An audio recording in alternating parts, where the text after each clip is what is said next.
Greetings again everyone, and today I'm checking out a new third-party lens for digital medium format mirrorless cameras. So that's Fuji GFX and Hasselblad XCD, the Mitakon Speedmaster 80mm f1.6, as you can see, is the full frame equivalent of a 63mm lens with the equivalent depth of field of about f1.2. So it could be a really excellent optic for subject or portrait photography, or just about anything else where a narrow depth of field and subject isolation are required, while not being so telephoto that your backgrounds are simply compressed out of existence. It's a really interesting and useful focal length actually, with a little versatility to it. It's a totally manual lens, manual focus and manual aperture, so you'll have to get used to doing things manually, and its price will be $599 when it hits the shelves, which is potentially a good deal for such a bright aperture medium format optic. Well, if its image quality is any good, that is. I'd like to thank Mitakon, also known as ZY Optics, for sending me this lens for testing, although as usual this is a totally independent review. I'll be checking out both its strengths and its weaknesses. Judging by the lens's size and heavy weight of 850 grams, it's easy to tell that this is a medium format lens, as also evidenced by its very large rear mount, which doesn't have any weather sealing. The lens only has two control points. Firstly, a metallic manual focus ring. It turns smoothly with a nice long throw, making it relatively easy to focus even at f1.6, although if you are inexperienced with focusing manually, it'll still take you some practice, and even if you are experienced, it will still slow down your shooting. Something I did notice was that, between the minimum focus distance and the 2 meter mark, the lens could be a little sticky to turn sometimes, making precise adjustments a little tricky, which could be a little irritating, although I still managed to focus the thing okay. As you focus more closely to your subject, the lens zooms in rather a lot. This level of focus breathing will be annoying to any video makers trying to use this lens. The lens's aperture ring comes next, and it's a nice design with very gentle clicks at every f-stop, which is helpful for stills photographers. The lens's aperture mechanism has 9 iris blades to it. The lens's front filter size is 77mm, and it does come with a tough screw-on metallic lens hood, as well as a padded carry pouch. By the way, if your Fuji GFX camera has in-body image stabilization, then be sure to turn that on with your lens and then set it to 80mm in the mount adapter settings menu, and then it'll all work just fine. Overall, the build quality is fine here, very tough, although the slight stickiness to the focus ring is a small fly in the ointment. Okay, let's look at image quality then. I'll be testing it on the Fuji GFX100 Mark II with its exceptionally demanding 102 megapixel sensor. No in-camera corrections are available with this lens.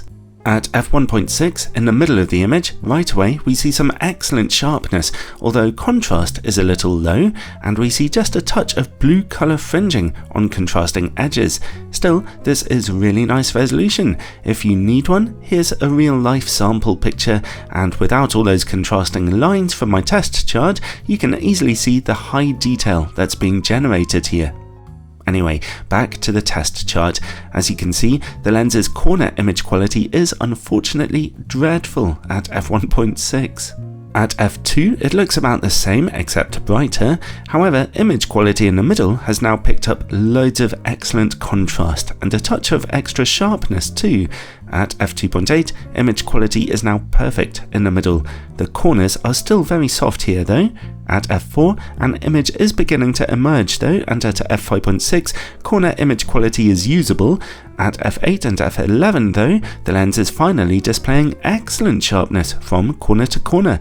Nice. Although the contrast in those corners isn't as good as back in the middle.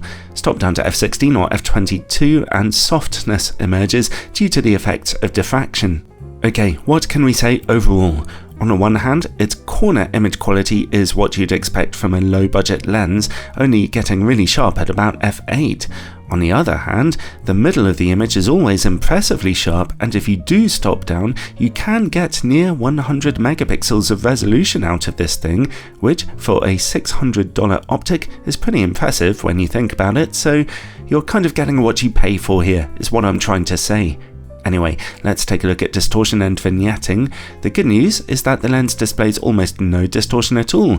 Vignetting at f1.6 is rather heavy though. Stop down to f2 or especially f2.8 for those corners to brighten up quite nicely. This lens can focus as closely as half a meter to your subject. Useful. At f1.6 though, your contrast levels bottom out when shooting close up, and we get some unpleasant colour fringing also.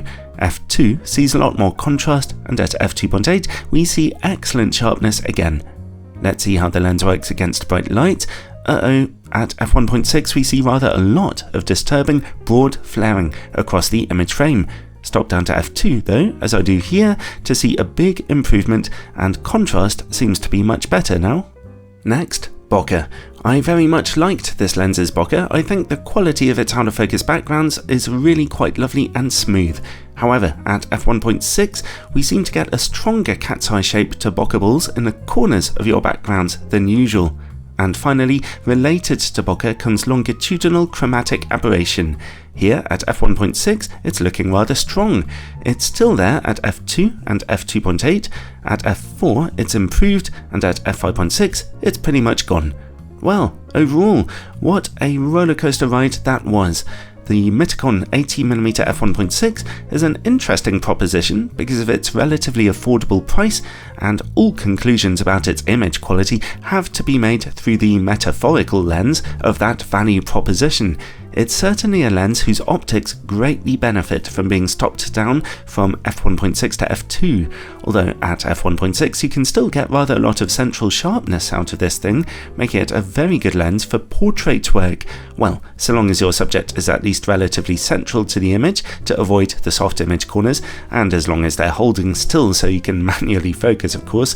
You could buy the official Fuji GF80mm f1.7 lens instead of this.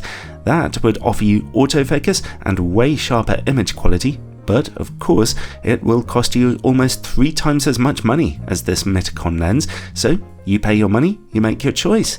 I really liked the image this lower budget lens offers though, even if it's hardly the sharpest, and so for its price I can just about recommend it.